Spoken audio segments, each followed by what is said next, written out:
Hello, my wonderful friends, and welcome back to the Neurodiverging Podcast. My name is Danielle Sullivan. I am your host. I'm so happy to be here today. Thanks for tuning in. Today, you have just me on my lonesome again. So, as of recording right now in February, we are just finished week 3 of our 6-week collaborative families program, which is a neurodiverging signature program where we teach families the style of parenting called collaborative parenting, which is also known as democratic parenting. And one of the things we talk about, along with all of the sort of theoretical, why do we parent this way, and practical, how do we parent this way, is some things that you might need to know about your kiddo, or that might be helpful for you to understand about your kiddo in order to adjust your parenting style to have the most success in building relationship together as a family. And one of the things that I see most commonly in my parenting clients, my parent coaching clients, is that a lot of the kiddos who come in show traits of neurodiversity other than what they are diagnosed with. I just want to say right up front, I am a coach. I am not a medical professional. I am not a trained therapist, right? But after a while of noticing this commonality and knowing that there are some sort of underdiagnosed or misunderstood, we'll say, constellations of traits in a lot of these neurodivergent kiddos that are blocking parents from being able to create relationship in the way we want, I thought it might be helpful to just do a podcast on some of the most common underdiagnosed or understood sets of traits that I see in my parent coaching practice, and that you know, if any of these ring true to you, that might indicate some of what's going on that's blocking creation of a good empathetic, co-creative relationship between parent and child in your home. And so today we're going to talk about 5 less than they should be understood constellations of traits. You can think of them as diagnoses. In some places they are, but in America, we mostly think of these things as not existing in and of themselves, but as being attached to some other kind of diagnosis. I'll talk about that more in a minute.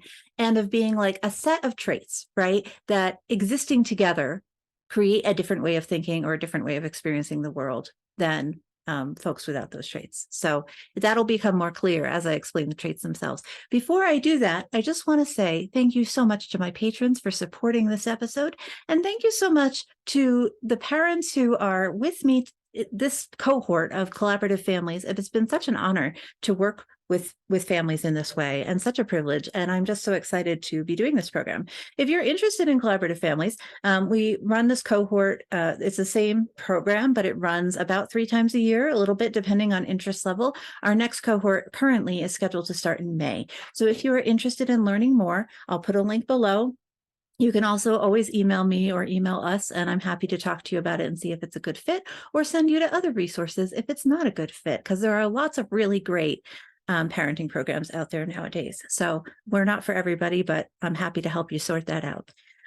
I also just want to say thank you so much to my patrons for offering their monthly support to make this podcast happen, and to make it also possible for me to offer scholarships to collaborative families, which is fantastic, so that families of all income ranges can get access to the program, and our coaches still get paid a living wage. If you're interested in becoming a patron, I really encourage you to go check it out. We have recently freshened everything up, made everything slightly fancier, and now you get even more perks for your tier.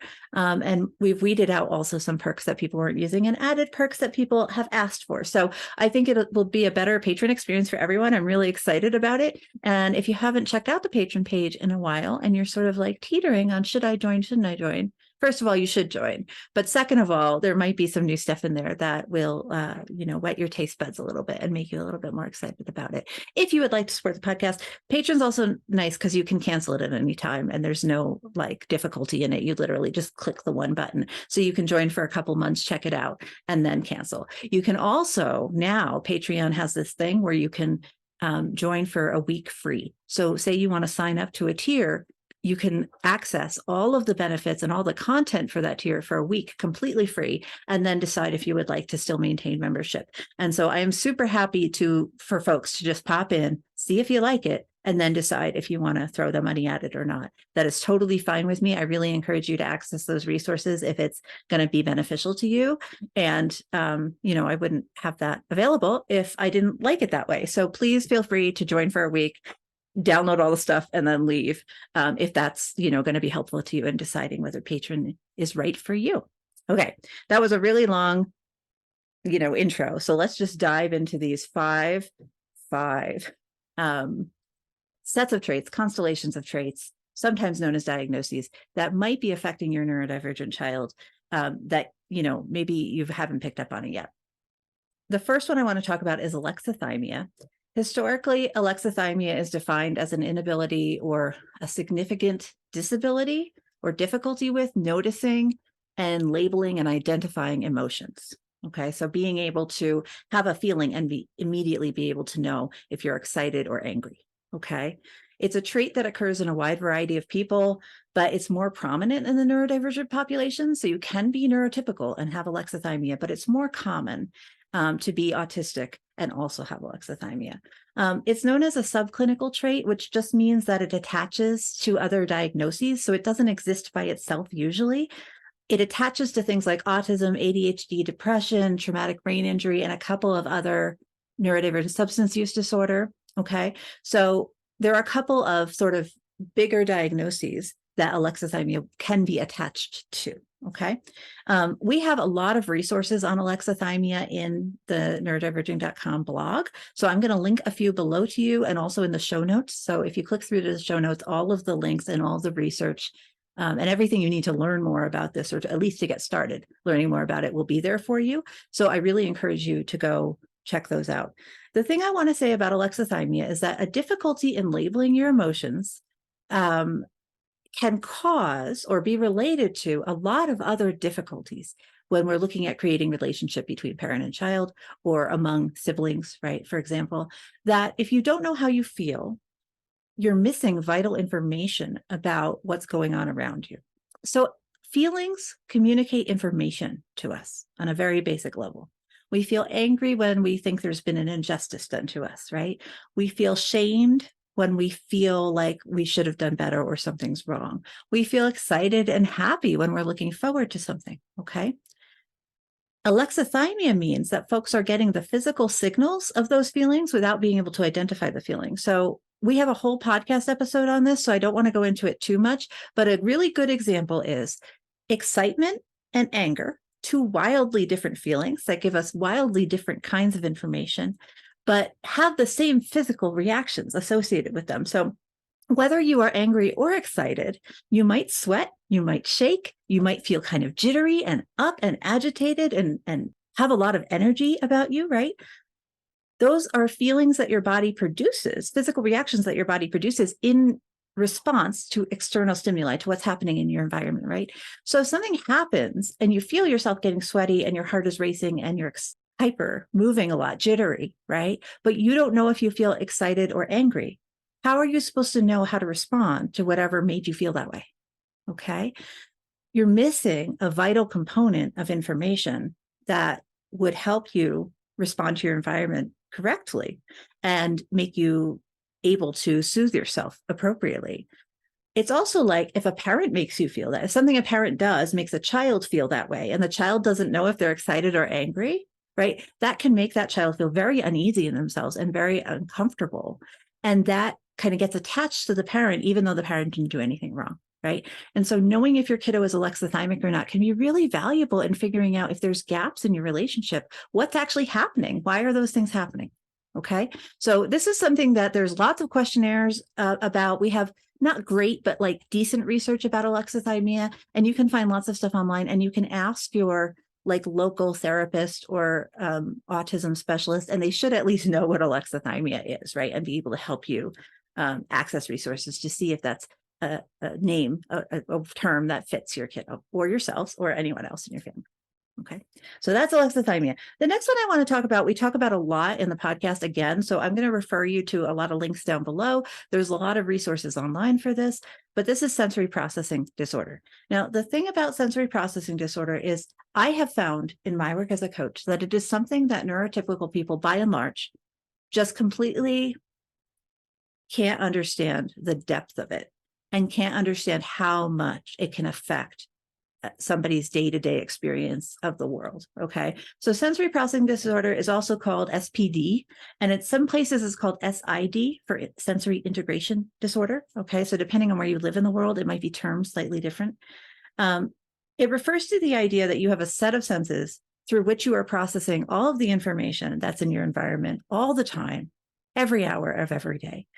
Some of us process all that information coming in from our senses really quickly, really smoothly, no bumps, right? We just our brain does it automatically. It just goes. Some of us need to process all that information manually, where we have to actively think through and sort and make decisions about how we're going to respond to changes in airflow, heat, noise level, light level, texture, touch, taste, right? Also, part of our sensory system is our sense of balance, our sense of where our bodies are in the physical world. Also, our internal sense of our bodies, like if we're hungry, if we're thirsty, if we have to pee, if we're cold, right? If we're tired. All of these things are part of your sensory processing. And it wildly varies in how it presents as well, which makes it tricky, right? Because different people will have different combinations of everything going on. But a lot of us have a really hard time understanding that we're hungry or we're thirsty or we're tired or we have to poo, right? And that's not something that I see a lot of neurotypical people ever have to consider in their day-to-day lives, right? A lot of us are bothered by textures and can't immediately identify which texture is bothering us. A lot of us, for example, I'll give you an example from me. I don't modulate temperature well. If I get cold, I literally stop being able to think. But I also can't tell that I'm cold. So it has taken me 35 years of occasionally feeling cold and immediately being swamped with lethargy and tiredness and exhaustion to be like, oh, I must be cold. And therefore, if I warm up, I will feel better and be able to function. It's not that I figured out how to feel cold. I still sometimes can't tell that I'm cold, but I have assembled this checklist in my brain of when I feel cold, I notice these six symptoms, right? And so if all 6 of these symptoms are engaged, I must feel cold, and therefore I should put on a sweater, get a blanket, take a bath, whatever, right? Think about having to do that work for every single time you're hungry or thirsty or tired or cold or the wind's blowing at you or whatever. Some of us don't feel pain or even touch pleasure the same way as neurotypical people do. So this is a really complex thing, and it presents so wildly differently among different types of people that it can be really hard to pin down. The good thing about it is that occupational therapists, a good occupational therapist, has a lot of research-backed, evidence-based testing that they can do to help you figure out what your particular sensory profiles are, what those of your children are, and to help you figure out if there are things you could be doing to help balance out some of those things that are a little bit differently wired, especially in the case of knowing where your body is in the world, being able to recognize your internal, that's the interoceptive sense of whether you're hungry or thirsty or, whatever, in pain, and also helping you deal with external stimuli like light and sound and touch and all those things. So in kiddos with SPD, we often see a lot of it looks like irregular responses to the environment. So one day they like apples, the next day they don't like apples. One day they'll try a new food, the next day they won't try a new food. One day they can wear socks, the next day they can't wear socks. One day they literally have 6 pee accidents and the next week they're fine. Sometimes, not always, that is indicative of a sensory processing challenge of some kind or a combination of multiple sensory processing challenges. But those things, if you don't know what's going on, it makes it difficult to parent because you don't know what the behavior means. And so getting your kiddo screened for sensory processing challenges, talking to your local OT or getting a referral to an OT from your pediatrician or therapist or mental health professional, trusted mental health professional, is assuming you have access, can be a really good way to kind of screen for that. And if you don't have access to those medical professionals, there are still a lot of good resources online to help you start to figure it out. Now, another piece of sensory processing disorder that kind of deserves, I think, to have its own little section in this podcast is called dyspraxia. We are actually having a guest come on very soon to talk all about dyspraxia. So I will, assuming, I don't know what order these things are going out, but if they have been on, I will put a link down below. And if they're not on yet, I will add the link once they're on. So keep your ears peeled for that. Dyspraxia is technically a piece or a sub-diagnosis. I'm going to mess this up, OTs. I'm sorry about the actual terminology, but it's a part of a larger sensory processing disorder. It's a condition where the neurons in the brain that control motor skills and sensations don't connect or sync or fire accurately. And so you end up with kiddos who appear really awkward when they're moving, who bump into things, who stumble. One of my children who's dyspraxic, like constantly would run into walls when they were learning to walk because they just didn't know where their body was in space. And the visual sensory information was like not making it to their brain and being interpreted in time to not walk into the wall. Kiddos with dyspraxia also, like if you have a kiddo who sometimes does not press strongly enough and sometimes presses way too hard, like they can't figure out how much force to give any of their muscle movements, that might indicate dyspraxia.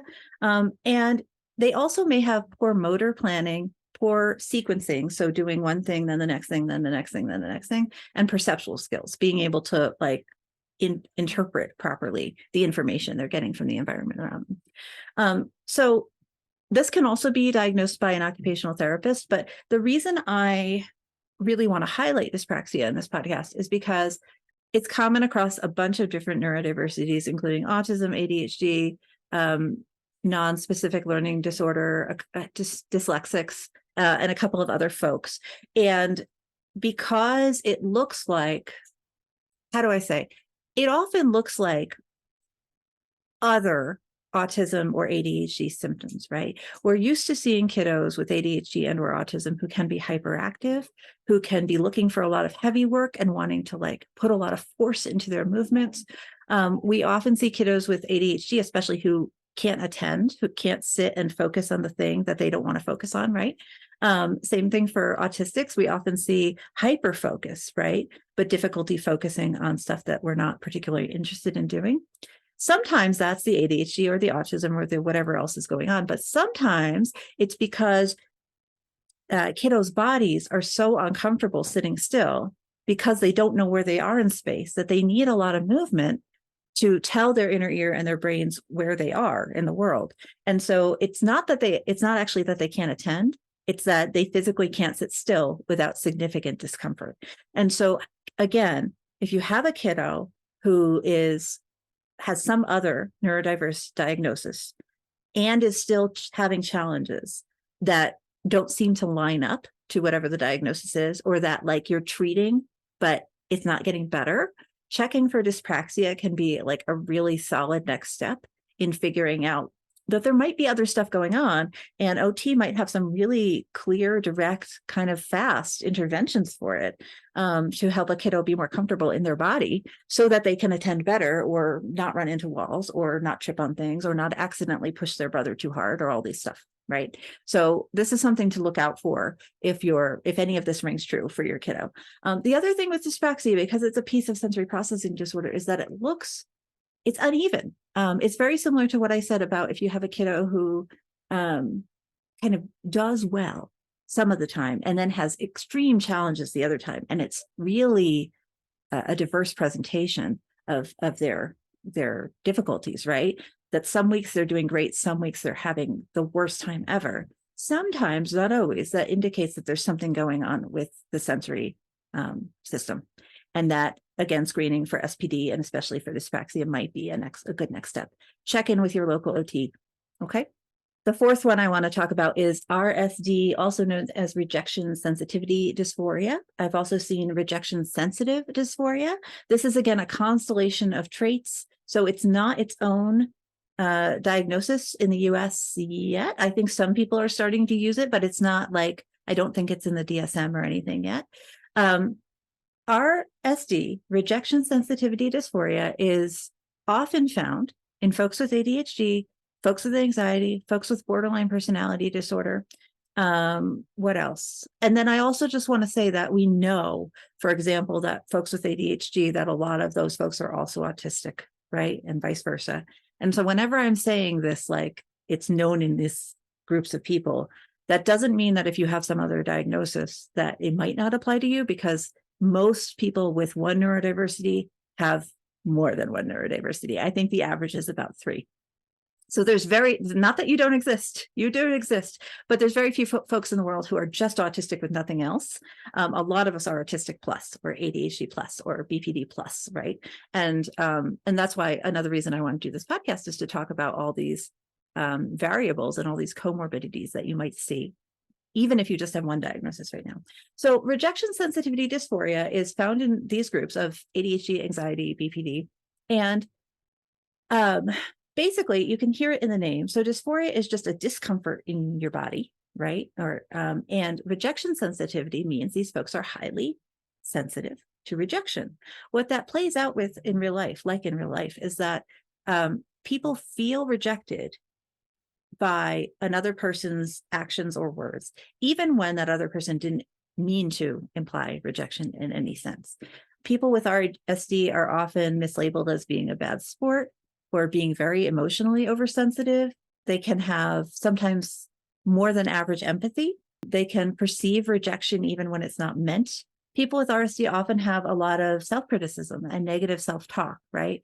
That kind of, I'm not good enough, I don't do well enough, people don't like me, right? And that's, again, that rejection sensitivity, this idea that the whole world, their whole community is rejecting them, pushing them away, and saying that they're not good enough. And so there's a lot of internalized shame and frustration and sometimes anger felt by these folks. And the frustrating thing for everybody with RSD is that often, if you're talking about a family relationship, the parent is not rejecting the child, right? The parent is really working very, very, very hard to help the child feel welcome, connected, understood, right? But the lack of knowledge about RSD means that if you don't have that framing for what's going on, it can be really hard to figure out, oh, kiddo is feeling rejected, even though I am not actively rejecting them, right? There's a mismatch in the communication. There's a mismatch in the profiles. And the way that we need to parent kiddos with RSD is different than the way we would parent kiddos who are not struggling with that, right?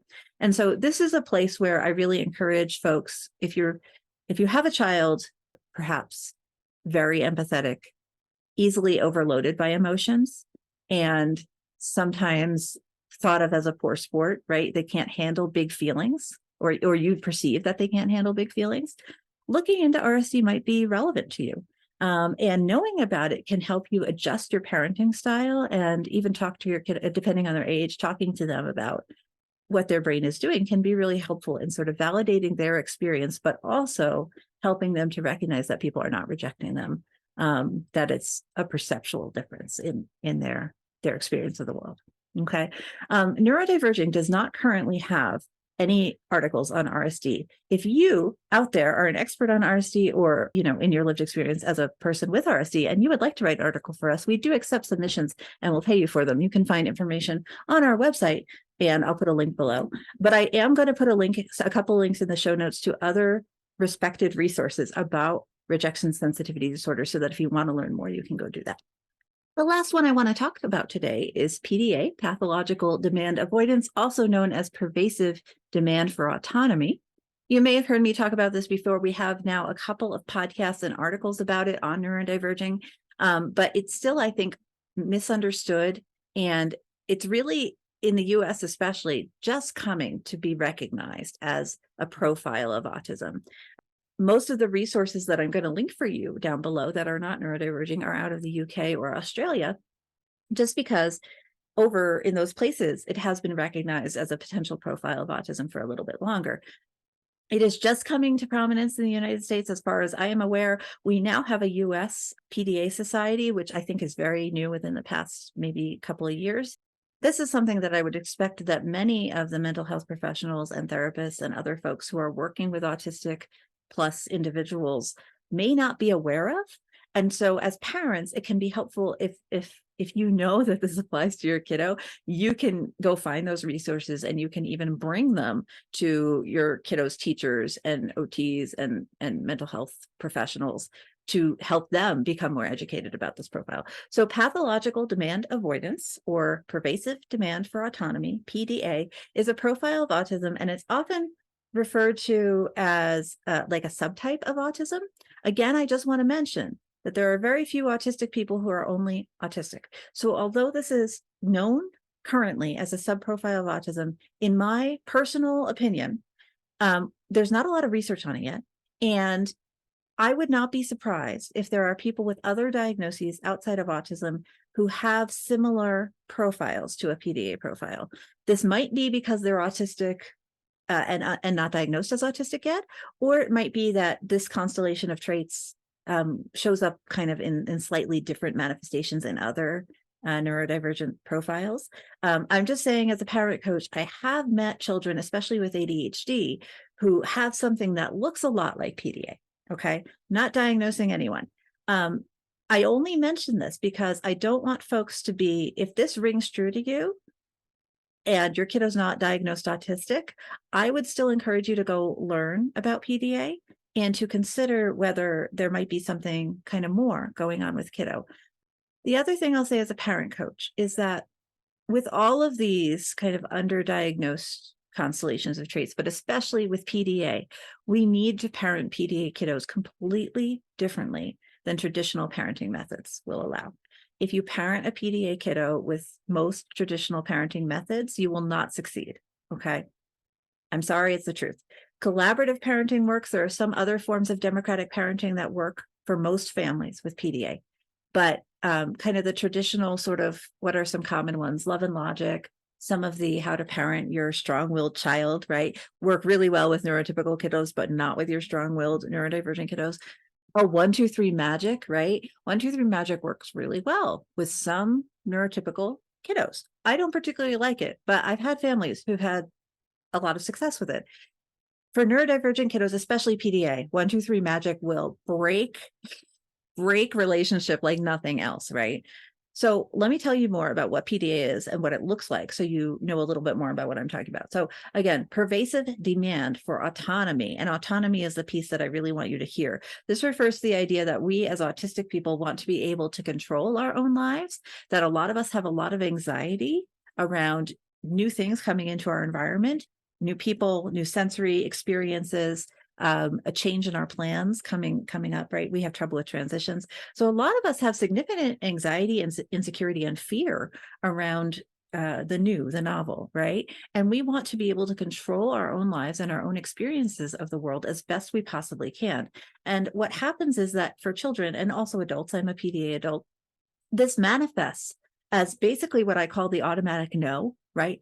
Anytime you come up to us and you say, hey, I really want to go to the grocery store, and we didn't have it in our heads that that was going to be the plan today, and we're not ready to deal with the grocery store and all the visual stimuli and all the auditory stimuli and getting into the car and changing our plan about what we were going to do instead of going to the grocery store, what we do is we freak out, we go into sort of freeze response, and we automatically, here comes Leo. Hi. All right, we're going to do this with Leo here because I have a client in like 5 minutes and I would love to finish this podcast for you. So enjoy this kitty head. What this does is that it pushes us into threat response, into a freeze, and we go, no, no, no, no, no. I cannot handle any new things. No. Okay. Automatic no.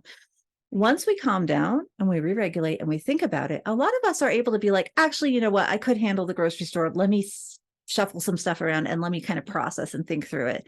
And we can kind of get to the point where we can say yes, right? But if you have a kiddo who anytime you ask them to do anything, refuses, avoids, ignores, retreats, right? You might be dealing with a PDA profile kiddo. So when you have a kiddo with PDA, with a PDA profile, you end up with a child who's driven to avoid everyday demands and expectations, who constantly negotiates for every little thing you ask them to do, no matter how small it is, a lot of negotiation about it, who is potentially quite rigid in their expectations and how they want things to be. This can extend to not just like their feelings about things, but also physical manifestations of objects. If their sandwich needs to be a certain way, if their plate needs to look a specific way, When one of my kiddos was like 3, I actually saw this pop up on my Facebook memories the other day, which is the only reason I remember it, but I wrote it down. Thank you, past Danielle.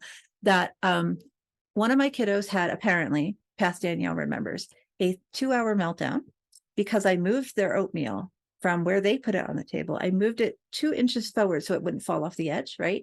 Being a parent, trying to avoid mess, whatever. But I didn't ask them before I do it. So I touched their bowl, I moved it this much.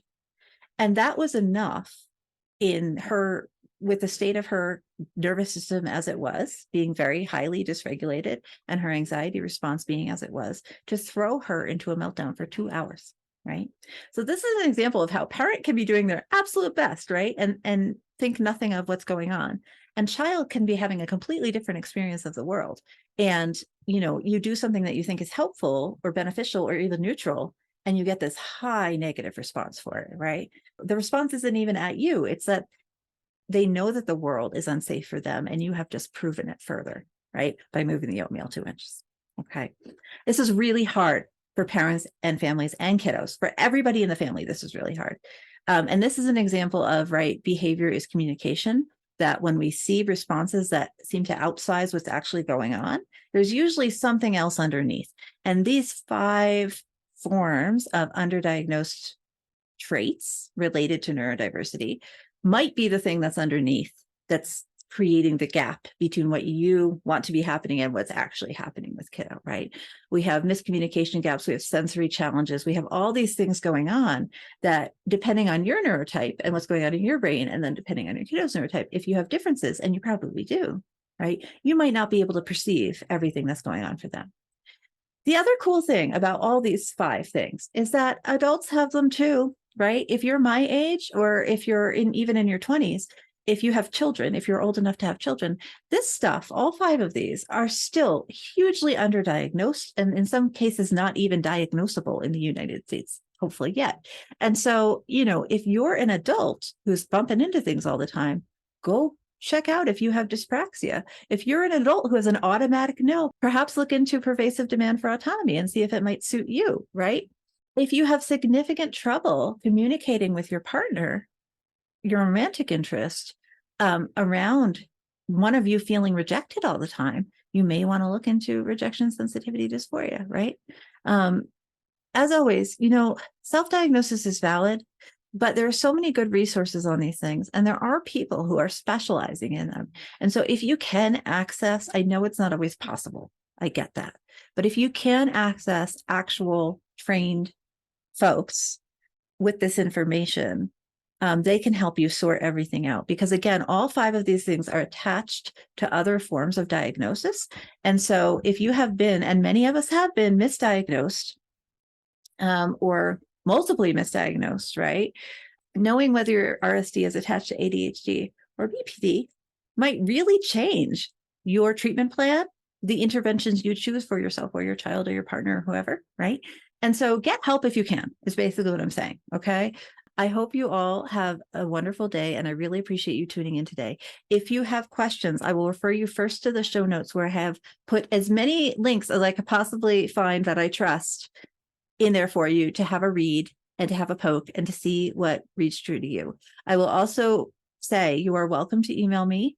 I will always write you back, though it may take a little while depending on what my inbox looks like, because I'm a neurodivergent person too. And then I will refer you to our group coaching programs. We have several group coaching programs that run multiple times a year, where you can explore your own experience with other neurodivergent people of the same ilk, whether you are a parent and are interested in the Collaborative Families program, or whether you're an individual who doesn't, or even if you do have children and you want to explore your own experience of neurodiversity in the world, you might be interested in From Defeated to Inspired, which will be starting again soon too. So I'll put links for those there. I hope this episode has been helpful. I hope you have learned something. Please share it with others if you think it might be helpful for them. Please subscribe to the things. Please leave comments. It helps the algorithm. I know it's silly, but it does really help. And I so appreciate you all. Thank you again to my patrons for making this possible, and for Collaborative Families clients as well for encouraging me to record this podcast. I hope it's good for you, and I will see you in the next one. Bye.